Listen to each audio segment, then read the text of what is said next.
আমার হাজবেন্ডের best friend আসছিল আমার সাথে দেখা করতে। তো সে আমাকে বলতেছিল যে আমার হাজবেন্ড অসুস্থ, আর কিছুদিন আগে ওনার সাথে মানে আমার হাজবেন্ডের বেস্ট ফ্রেন্ডের সাথে তার দেখা হয়েছিল। তো আমার হাজবেন্ড নাকি মানে থাকে না মানুষ মনে হয় অসুস্থ হওয়ার আগে মনে হয় বুঝতে পারে, বা আল্লাহরই হয়তো একটা ইশারা।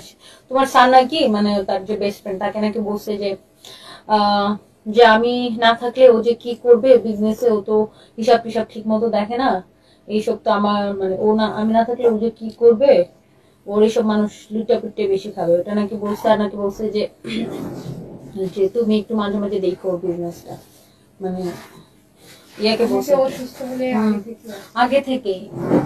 আর আমার হাজবেন্ড মানে ও থাকে না যে একদম মানে পিওর লাভ করতো আমাকে, যে ভালোবাসায় আমার মনে হয় না যে 0% কোনো খাদ আছে।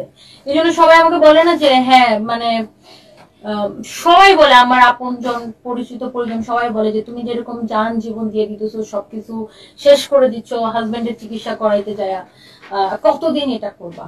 আমার কাছে মনে হয় আমি যতদিন পারি মানে আমার সবটুকু দিয়ে আমি এটা করবো, বিকজ এই লোকটা আমাকে এত ভালোবাসছে, মানে এইটা না মানে কোনো কিছুর বিনিময়ে এটাকে কাউন্ট করা যায় না, মানে কোনো কিছুর বিনিময়ে এটা আসলে মানে এটাকে তুলনা করা যায় না।